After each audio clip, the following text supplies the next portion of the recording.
গোবিন্দ ঘুমানোর সময় কাছে একটা জিনিস নিয়ে ঘুমাতেন, ওইটা ছাড়তেন না। কি বলতে পারেন? শ্রী গোবিন্দ যখন ঘুমাতেন সেই ঘুমের মধ্যেও একটা জিনিস কাছে রেখে দিতেন, এটা বাঁশি। মানে বাঁশিটা কেন রাখতেন গোবিন্দ? কারণ বাঁশি রাধা নামই বলতো। রাধা নামের সুরে লহরীতে রাগ রাগিনী আলাপ করতো। তো রাধা রানী গোবিন্দের এত প্রিয় যে ঘুমানোর সময় বাঁশিটা তিনি নিজের কাছে রেখে দিতে। কেন আমরাও রাখি ঘুমানোর সময় এখন একটা জিনিস, আমরাও বালিশের তলে, মাথার তলে, বুকের মধ্যেও এখনো রাখি। সমস্যাটা হচ্ছে এই জায়গায়, মোবাইলকে যতটা সময় দেন ভজনে কি ততটা সময় দেই আমরা? গোবিন্দ বাঁশি নিয়ে শুতেন, আমরা এখন মোবাইল নিয়ে শুই। আরো একটা যন্ত্রণায় ভাগবত অনুষ্ঠানে মোবাইল বেজে ওঠে মাঝে মাঝে। পরীক্ষিত মহারাজের সামনে স্বর্গের অমৃত ফেলে দিয়েছিল, চলে যান, আমি অমৃত নেব না, কৃষ্ণ কথামৃত নেব। যে অমৃত পান করলে ওনার আর অভিশাপে মৃত্যু হতো না, সাপে কাটলে, বলছেন ওই অমৃত ফিরিয়ে নিয়ে যান। যিনি স্বর্গের অমৃত ফিরিয়ে দিলেন সেখানে আমরা মোবাইল ফেরাতে পারি না। অনেকে কল আসলে উঠে গিয়ে কথা বলে, এখান থেকে উঠে এসেছিল বেটা সারা দিন এই সংসার কাজের মধ্যে, এখানে একটু শুনতে উঠে চলে গেল। যদি বলে এটা খুব প্রয়োজনীয় কল, মৃত্যু যদি এখন কাছে এসে দাঁড়ায় বুঝবে অন্য প্রয়োজন কতটা তুমি খাটাতে পারো। ধর্ম যখন করবে, আরাধনা যখন করবে, ভাববে এটাই আমার শেষ সময়। এই ভেবে যদি ধর্ম করতে পারো, অনুষ্ঠানে আসতে পারো, তবে কাজ হবে, মন বসবে যে এই আমার অন্তিম সময়। একবার আমাদের রানী রাসমণি দক্ষিণেশ্বরে মা মাঝে মাঝে যেতেন, রানী রাসমণি মা আনন্দময়ীর শ্রীমন্দিরে।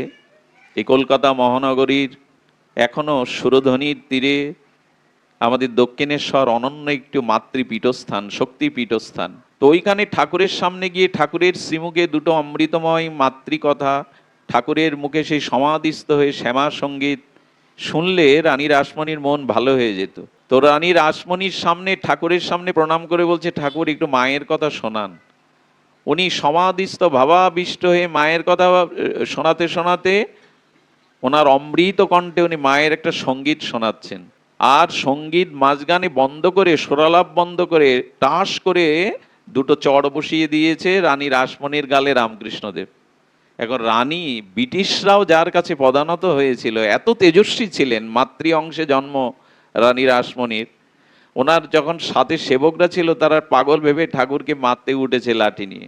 রানী রাসমণি কাঁদছে আর ওদের পিছিয়ে দিলেন, ঠাকুর আরো আরো মারো, আরো মারো। যখন হাত জোড় করে বলছে ঠাকুর আরো মারো, আরো শিক্ষা দাও, ঠাকুর তখন অন্তর্যামী রূপে বলছেন, এখানে এসেছিস সব ভুলতে, এখানে বসেও মামলার চিন্তা করছিস? এটা মামলার চিন্তা করার জায়গা? যেখানে জুতো খুলে রাখবে ওইখানে সংসার খুলে এসে তবে ভগবানের কাছে আসবি, সাধুর কাছে আসবি, প্রয়োজন নিয়ে আসবি না, সংসারের প্রয়োজন নিয়ে। এই কথাগুলো কথা নয়, কথামৃত। যখন ভগবানের কাছে আসবো তখন আর অন্য প্রয়োজন যেন আমার না থাকে। আমরা সব প্রয়োজন নিয়ে আসি, যেন টেনে এখান থেকে মন চলে যায়, বাড়িতে চলে যায়, ঘড়ির দিকে চলে যায়, বারবার ঘড়ি দেখছি। আরে জীবন ঘড়ি দেখেছো আর কত সময় বাকি আছে? এই জন্য আমাদের মনের স্থিতি নাই। আমি বেশি বিলম্ব না করে বলবো আপনাদের সার কথা, যে এক কাজ করুন, জীবনের 2 ঘন্টা করে সময় বের করে নিন সাধুসঙ্গ, হরিকথা শ্রবণের। যদি সাধুসঙ্গ না পান তো গ্রন্থ সঙ্গ করুন, গোস্বামী গ্রন্থগুলো সঙ্গ করুন। যদি কেউ কিছু না পান, আজকাল যন্ত্রেও হরিকথা শোনার ব্যবস্থা আছে, মন দিয়ে সেগুলো শুনুন, গ্রন্থ দেখুন। আর যদি কোনো কিছু না লাগে, ছাদের উপরে বসে বা কোথাও চেয়ার নিয়ে বসে 2 ঘন্টা একটু মালা জপ করুন। আমি আপনাদের একটু অনুরোধ করি, মহাপ্রভু বলেছিলেন প্রতিদিন জীবের লক্ষ্য নাম নিতে। এখানে আমরা তো তা পারবো না, অন্তত 21,600 বার নাম প্রত্যেকটি মানুষকে নিতেই হবে। কারণ আমাদের দিন রাতে আমাদের নিঃশ্বাসের সংখ্যা হলো 21,000 সুস্থ শরীরে। দেখুন, এই জন্য শাস্ত্র বলেছি কি, ভগবানের নামটাকে জড়িয়ে নাও। সকালবেলা উঠে হাই তুলতে তুলতেই হা গোবিন্দ, হা রাধে অভ্যাস করো না। হাসি লাগলে, খেতে গিয়ে, মুখ ধৌত করতে গিয়ে, কাশি লাগলে, উচোট লাগলে, দেখবেন অনেকেই বলে না বাবা গো, মা গো, এরকম একটা একটা অভ্যাস হয়ে যায়। আপনি অভ্যাস করে নিন, হা গোবিন্দ, হা রাধে, হা গৌর, অভ্যাস করে নিন। এভাবেও কিন্তু নাম চলতে থাকবে।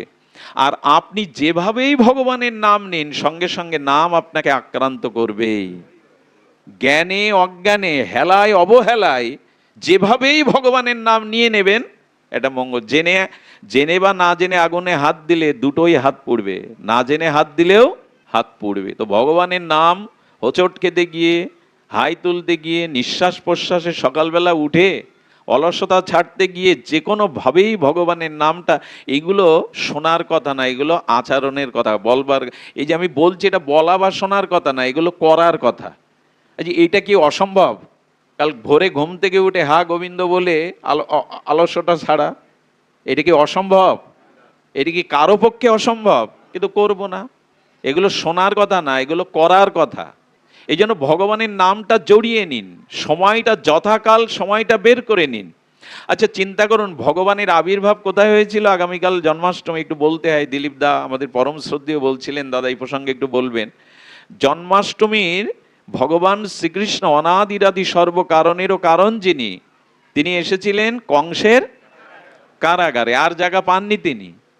স্বয়ং ভগবান আসবেন তো কারাগারে, অন্ধকার কূপের মধ্যে। এর কারণ কি? এর কারণটা শুনুন। কারাগারে বন্দী ছিলেন দেবকী এবং বসুদেব। আচ্ছা, এইখানে লক্ষ্য করুন ভগবান কেন কারাগারে এলেন, এই প্রশ্নের উত্তর আচার্যরা জানিয়েছেন, শুনুন। আচ্ছা, কংসের কারাগারে খুব সুখে ছিলেন না দুঃখে ছিলেন বসুদেব দেবকী? কারাগারে কেউ সুখে থাকে? অন্ধকার প্রকাষ্টে হাতে বেড়ি, ডান্ডা বেড়ি অন্ধকারে রাখা কারো সুখের জায়গা? সুখের জায়গা নয়। তারপরে দুঃখ দেখুন, কারা শৃঙ্খলিত অবস্থায় এক এক করে 6টা সন্তান পিতামাতার সামনে আশ্রে মারল। পৃথিবীতে এর থেকে বড় দুঃখ পিতামাতার হতে পারে? হাত পা যাদের শৃঙ্খলিত, অন্ধকার কারা প্রকষ্ট, তারপরে এর থেকে বড় দুঃখ আর হতে? 6টি সন্তান আশ্রে মারছে। বসুদেব দেবকী আমাদের দিকে আঙুল তুলছে, আমাদের মতো দুর্দশা তোমাদের নও। কিন্তু একবার ভেবে দেখো, এই কারাগারে এই বন্দি দশার মধ্যেও আমরা ভগবানকে আকুল হয়ে ভজন করছি। তুমি কেন পারো না? তোমার তো এত সমস্যা নাই। আচ্ছা, এর জবাব কি দেবেন? যদি বসুদেব এবং দেবকী আপনার আমার কাছে প্রশ্ন করে, তুমি কি তোমরা কি আমাদের মতো এই দুর্দশায় আছো? আছে কি আমরা কারাগারে আছি? এইখান থেকেও ভগবানকে ডেকে জগৎকে দেখাচ্ছেন, ভজনের ইচ্ছা থাকলে এর মধ্যেও ভজন করা যায়। এই জন্য সুখে থাকো বা দুঃখে থাকো, গৃহে থাকো বা বনে থাকো, সদাহরি শুনতে বেশ ভালো লাগে, বলতেও ভালো লাগে, মাথাও নাড়িয়ে আমরা, আচরণে নাই। বনে থাকো বা দুঃখে থাকো, সদাহরি। ওরা করছে কি? দেবকী বসুদেব খুব সুখেই ভগবানকে ডাকছে। কারাগারের মধ্যে এত দুঃখ দুর্দশার মধ্যে দেবকী বলছেন, বসুদেব বলছেন, কংস তুমি আমাদের হাত পা শৃঙ্খলিত করে রেখেছো, মনটা তো বাঁধতে পারোনি, সেই মনটাই দিয়ে আমরা ভগবানকে ডাকছি। আচ্ছা, আপনার হাত পা বাঁধতে পারে, মন বাঁধতে পারে কেউ? মন কেউ বাঁধতে পারে, সেই মনটা ভগবান তো চাইছেন, মত চিত্ত মন ভগবানকে দিন। সেটাতেও অলসতা। আর সংসারটা সুখের নয়, তা দেবকীকে দিয়ে, বসুদেবকে দিয়ে বোঝা যায়। আচ্ছা, দেবকীর যখন বিবাহ হলো তখন কংস কি করেছিল? এত আদরের, এত আদরের ছিল দৈবকী দেবকী, যে কি করলো, বলে আমি রাজা হলেও তোর প্রতি আমার এত স্নেহ মমতা, আমি নিজে রথের সারথি হয়ে তোকে শ্বশুর বাড়ি পৌঁছে দেব। বাহ বাহ, ভালোবাসার কি মহিমা! কংস ভোজবতী ভোজরাজ হয়েও দেবকীর প্রতি তার এত স্নেহ ছিল, মমতা ছিল, যে নিজের বোনকে এবং জামাইবাবুকে নিজে রাজা হয়েও রথের ড্রাইভার সারথি দিয়ে পৌঁছে দিচ্ছে। দেখুন তো কত প্রীতি! আমরাও এই ভালোবাসায় জড়িয়ে যাই। কিন্তু সেই আবার রাস্তার মাঝখানে এলো চুল ধরে তলোয়ার বের করে মারতে উদ্যত হলো কেন? ভাগবত শিক্ষা দিচ্ছে, এই দেখো জগতের ভালোবাসার নমুনা। জগতের যে মোহ, যে ভালোবাসা ততদিন টিকবে যতদিন জানবে যে ও আমাকে সুখ দেবে, ও আমাকে শান্তি দেবে, ও আমাকে ভালোবাসা দেবে। কিন্তু যখনই জেনে যাবে ও আর আমাকে ভালোবাসা দেবে না, আমাকে শান্তি দেবে না, বরঞ্চ আমার ক্ষতির কারণ, তখনই কংসের মতো যার প্রতি এত মমতা শ্বশুরালয়ে এগিয়ে দিতে যাচ্ছে রথে করে, সেই আবার রাস্তার মাঝখানে তলোয়ার তুলেছে মারবে। পার্থক্য একটাই, তুমি বোন ছিলে, ভগ্নী ছিলে, মায়া মমতা ছিল, এখন দৈববাণী হলো তোমার গর্ভের সন্তান আমায় মারবে, এখন তুমি বা তোমার সন্তানই আমার মৃত্যুর কারণ, আর তোমার প্রতি ভালোবাসা। এই হলো জগতের ভালোবাসা, খুব মাখামাখি। কিন্তু যেই জানলেন ও আমার আর স্বার্থের কোনো কারণ নেই, বরঞ্চ ও আমার কোনো ক্ষতির কারণ, সঙ্গে সঙ্গে কংসের মতো রূপ বদলে গেল। এই তো ভালোবাসা। দিতে পারলেন তো ভালো, সংসারে ওদের প্রয়োজন মেটাতে পারলেন তো আপনি ভালো, নাহলে কংসে একটু আগে কি মমতা, বারবার চাইছে দেবকীর দিকে আর চোখে জল ভরে যাচ্ছে, তোকে নিজে হাতে শ্বশুর বাড়িতে রেখে আসবো, সেই বেটা আবার তাকে তলোয়ার বের করে রাস্তার মাঝখানে চুল ধরে হত্যা করতে উঠেছে। ভাগবত বলছে গল্প নাই, কাহিনী নাই, এই হলো সংসার। আজকে যে তোমার প্রিয়, কাল যেই সাথে আঘাত লাগবে সেই তোমার শত্রু হয়ে যাবে। এই জন্য অতিরিক্ত সংসারের প্রতি কারো মমতা রাখবেন না। একটা সময় আসবে তার কারণেই আপনাকে কষ্ট বেশি পেতে হবে। এসব কথা মানি আমরা? এগুলো মানবার জন্যই ভাগবত, শুধু জানবার জন্য, শ্রবণের জন্য, বলার জন্য না, আচরণ করবার জন্য এগুলি। তো কংসের কারাগারে থেকেও দেবকী বসুদেব জগৎকে জানালো যে দেখো, এই অবস্থার মধ্যেও ভগবানকে ডাকা যায়, স্মরণ করা যায়, তোমরাও করো। তোমরা মায়াবদ্ধ সংসারে কারাগারেই আছো, কিন্তু ভগবানকে ডাকতে হয় তো মন দিয়ে। আচ্ছা, চোখের জল কংস আটকাতে পারবে? আপনি আমার হাত পা বেঁধে ঘরের মধ্যে রেখে দিতে পারেন, চোখের জল আটকাতে পারবেন? গোবিন্দ বলছেন কি, ওর থেকে বড় আমার আরাধনার বস্তু তো আর নাই। চোখের জল ফেলে আত্মি ভরে আমায় ডাকো, দেবকীর মতো, কংসের মতো। ভগবানের আসবার কারণ কি জানেন? ভগবান বলছে যারা সংসারে মোহ মায়া কষ্ট দুঃখ যন্ত্রণার মধ্যেও হৃদয়ে চোখের জলে আমায় ডাকে, তাদের প্রতি ভগবান বর্ষা দিয়ে বললেন, তোমাদের আমার কাছে আসবার মতো সামর্থ্য নাই, তোমাদের হাত পা বাঁধা কারাগারে আছো সংসারে, তবে জেনে রাখো চোখের জলে অন্তর দিয়ে আমায় ডাকলে তোমরা না আসতে পারো, আমি তোমাদের কাছে যাব। তুমি যেখানেই থাকো তোমার কাছে আমি যাব। এই জন্য তো কারাগারে এলেন ভগবান, যে তোমরা এখানেই ডাকছো, আমি জগৎকে জানিয়ে দিলাম তোমাদের আমার কাছে আসা লাগবে না, যেখানে বসে আমার ভজন করছো আমি সেখানেই যাব। স্বয়ং বিশ্বেশ্বর, রসিকেন্দ্র মৌলি, সর্বেশ্বর ভগবান স্বয়ং ঈশ্বর আসছেন কারাগারে। বলে কেন আসছি? জগৎকে জানানোর জন্য। ভক্ত যেখানেই আমি সেখানেই, সে স্থান যেমনই হোক। ডাকবার দরকার, ভজন করার দরকার। ভোজন আছে 3 বেলা, ভজন নেই এক বেলা। আমি সকল কাজের পাই হে সময় তোমারে ডাকিতে, এই হলো আমাদের সঙ্গীত, জাতীয় সঙ্গীত আমাদের। জাতীয় সঙ্গীত মানে আমাদের গান এটাই, সকল কাজের পাই এ সময়। সাজ গোছ স্নান খাওয়া দাওয়া গল্প গুজব বিনোদন সব সময় পাই, 3 বেলা খাওয়ার সময় পাই, ভজনের সময়। আমি খুব দৃঢ় কণ্ঠে বলতে পারি, এর মধ্যে 90% লোক 3 বেলা আহ্নিক করেন না। ভগবান পাওয়া তো দূরে থাক, কর্মফল এড়া তো দূরে থাক, মঙ্গলের পথেও চলতে পারবো না যদি তার চরণে শরণ না নেই, ভজন না করি। আজকের মানুষ বুঝছে অট্টালিকার মধ্যে থেকেও, ঐশ্বর্যের মধ্যে থেকে, অনেক বিদ্যা, অনেক ধন, অনেক ঐশ্বর্য, অনেক পদমর্যাদা, শান্তি নেই। এর একটাই কারণ, ভগবানের শরণাগতি ব্যতীত কারো হৃদয়ে শান্তি আসতে পারে না। আচ্ছা, মাছগুলোকে যদি বলা হয় ঘোলা জলে কেন আছো, তোমাকে দুধের মধ্যে রাখবো, মাছ বাঁচবে তো? দুধ উৎকৃষ্ট না জল উৎকৃষ্ট? ঘোলা জল আর দুধ কোনটা উৎকৃষ্ট? মাছকে কোথায় রাখলে বাঁচবে, জলে না দুধের মধ্যে? ভগবান বললেন দুধের মধ্যে থেকেও যেমন মাছ শান্তি পায় না, তার আশ্রয় জল, তেমনি ভগবত ভজন ব্যতীত কেউ শান্তি পায় না, সে যেখানেই থাকুক, যে অবস্থায় থাকুক। তমেব শরণাঙ্গশ্চ সর্বভাবেন ভারত, তৎপ্রসাদাৎ পরং শান্তি স্থানাং প্রাপস্যি সৎশতম। একমাত্র শান্তি আমার স্মরণে, আমার ভজনে, দ্বিতীয় কোনো পথ শান্তির কোথাও খোলা নাই। কারাগারে থেকেও বসুদেব দেবকী চোখের জলে আজ ভগবানকে ডাকছে, আর ভগবান সেই কারাগারেই এলেন। অন্ধকারের মধ্যে, এই আলোচনা কালকের আলোচনা, আমি শুধু পূর্বের ঘটনাটা বলছি। আচ্ছা, জন্মাষ্টমী কাল করবেন, উপবাস করবেন, অভিষেক করবেন, আরাধনা করবেন, পূজা অর্চনা করবেন, ভগবানের আবির্ভাবের তত্ত্ব কি? খুব মার্মিক কথা, একটু মন দিন। ভগবানের আবির্ভাবটা কাল যেন মন্দিরে না হয়, অনুষ্ঠানে না হয়, ঘটপটে না হয়। ভগবানের আবির্ভাবটা হতে হবে কাল ভক্তের হৃদয়ে, আমার হৃদয়ে যেন ভগবানের আবির্ভাব হয়। সেইভাবে প্রস্তুতি নিন যে ভগবান যেন আমার হৃদয়েই আবির্ভূত হন। আমরা ঘট পটে যাই করি, ভক্ত হৃদয়েই ভগবান আবির্ভাব হবেন। তো সেই হৃদয়টা কেমন হবে? আর যদি ভগবানের আরাধনা করে একবার ভগবানকে বুকে নিতে পারেন। আচ্ছা, কংসের কারাগারে গোবিন্দ যখন কৃষ্ণ ভাদ্র কৃষ্ণাষ্টমীর গভীর রজনীতে সেই ঝঞ্ঝাভাত ঝড় বৃষ্টির মধ্যে এলেন, তখন কি ঘটনা ঘটল? যেই ভগবান আবির্ভূত হলেন, কোলে তুলে নিলেন। আচ্ছা, কোলে নেবে কি করে? হাত পা তো বাঁধা। তো ভগবান আসবার সাথে সাথে ওই কারাগারে অন্ধকার চলে গেল। ঘটনাগুলো খুব ধ্যান দিয়ে শুনুন। কি চলে গেল? গোবিন্দের অঙ্গজ্যোতিতে পুরো অন্ধ প্রকোষ্ঠ কারা গৃহটা আলোয়, ওই যে বললাম তার দিব্য জ্যোতি আছে।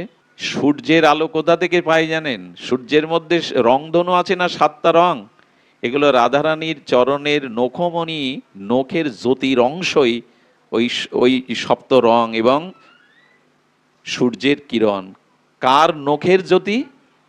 রাধারানীর। তাহলে সেই চরণ কেমন হতে পারে?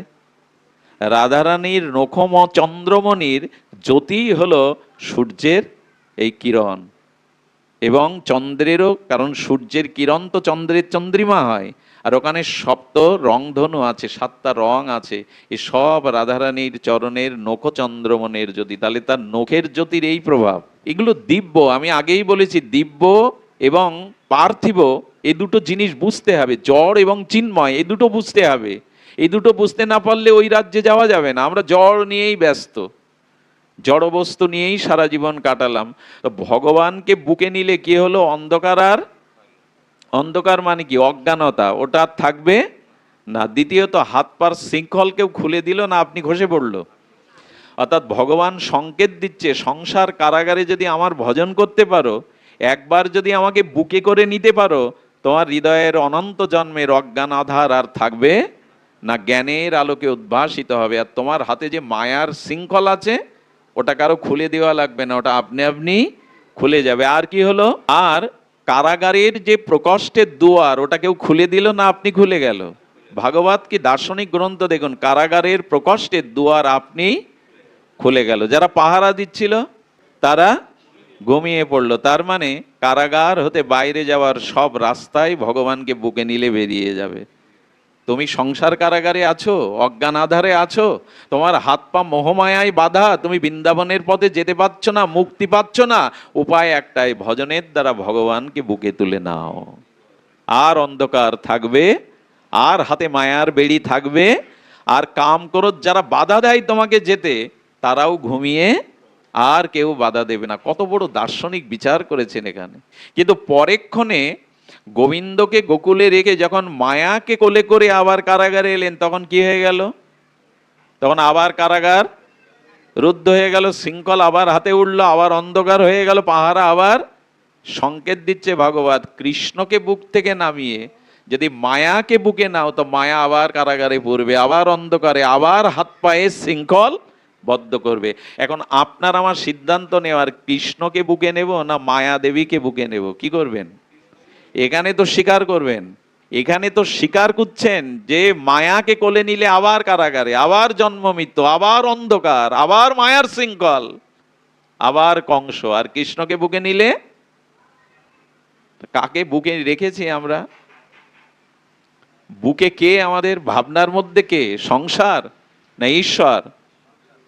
আচ্ছা, এখন আমি খাতা কলম দেই আপনাদের কাছে, যদি বলি এখানে মিথ্যা লিখতে নেই, এখানে ভগবান লিখুন।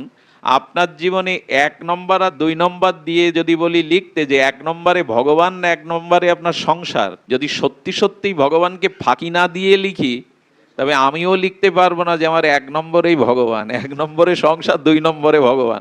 যতদিন ওই 1 নম্বরে ভগবানকে না আনছেন, ততদিন ভগবান বলছেন আমি তোমার কাছে ধরাই দেব না। 1 নম্বরে আমাকে রাখো, 2 নম্বরে সংসারকে রাখো। আচ্ছা, মালা জপ কোন হাত দিয়ে করেন? ভগবানের অর্চন কোন হাত দিয়ে করেন? আহার কোন হাত দিয়ে করেন? দান ধ্যান কোন হাত দিয়ে করেন?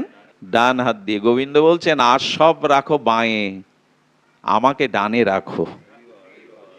আমাকে ডান হাত দিয়ে ধরে রাখো। ডান হাত মানে প্রধান করে রাখো, আর সব গৌণ করো। আমাকে 1 নম্বরে রাখো, 2 নম্বরে সংসার। আমরা উল্টে দিয়েছি। আগে আমার সংসার, আগে ছেলে মেয়ে, আগে নিজের যশ খ্যাতি পূজা প্রতিষ্ঠা, তারপরে এগুলো রক্ষার জন্য ভগবান তুমি। আমার এইগুলো রক্ষার জন্যই তুমি। রোগ যাতে না আসে, শোক যাতে না আসে, অভাব যাতে না আসে, এইগুলো পাহারা দাও তুমি। এতে কি আর ভগবান পাওয়া যায়? এতে কি আর প্রেম পাওয়া যায়? ভগবান তো বলেই দিয়েছে, সর্ব ধর্মান পরিত্যাজ্য মাম এবং, সব ত্যাগ করে আমার শরণ নাও। একথা আমরা মানতে পারি? সব ত্যাগ আর হয়েছে। উনি একটা ভালো প্রশ্ন করেছেন যে সপ্তম গর্ভবাদ দিয়ে কেন অষ্টমে এলেন। সপ্তম গর্ভে বলরামকে সরিয়ে ওখানে যোগমায়াকে আনা হয়েছিল। ওইরকম একটা সুন্দর প্রশ্ন করেছেন, প্রশ্ন করা উচিত, তবে প্রশ্ন লিখিতভাবে করতে হয়, পাঠের মধ্যে তবু উনি করেছেন। দেখুন, এই যে যোগমায়া আসলেন, তাই না, সপ্তম গর্ভে, যোগমায়ার প্রশ্ন তো আপনার, সপ্তম গর্ভে কেন গোবিন্দ অষ্টম গর্ভে কেন এলেন?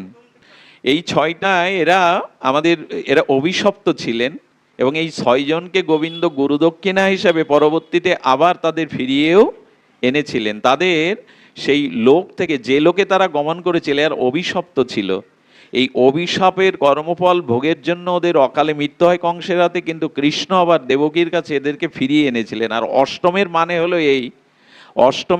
হলো এই, সেটি হলো সপ্তম গর্ভে যোগমায়া আসার একটাই কারণ, যোগমায়ার কৃপা ছাড়া কৃষ্ণকে পাওয়া যাবে না।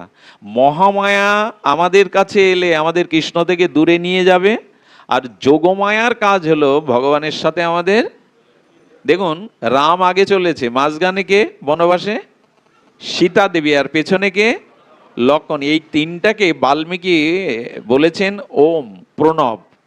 প্রণাম হলো বেদের প্রাণ, বেদের সার। এই বেদের সার প্রণব কিন্তু এক অক্ষর বাচক নয়, প্রণবে তিনটি অক্ষর, অ উ ম, এই তো ওম। এই প্রণাম তিন অক্ষর বাচক, স্বাতন্ত্র এক অক্ষরে প্রণাম হয় না। তো সামনে রামচন্দ্র, মাঝখানে কে? সীতা দেবী, পেছনে লক্ষণ। এই দৃশ্য থেকে বাল্মীকি বলছেন যেন প্রণব চলেছে। প্রণব মানে অ উ ম, এই তিনটে অক্ষর দিয়েই তো প্রণব। প্রণব হলো বেদের সার, বেদের প্রাণ। তো অতে অ উ ম, ওম, এই অতে অকারে হলেন পরম ব্রহ্ম রামচন্দ্র, আর মকারে প ফ ব ভ ম, মটা হলো সবার পিছনে।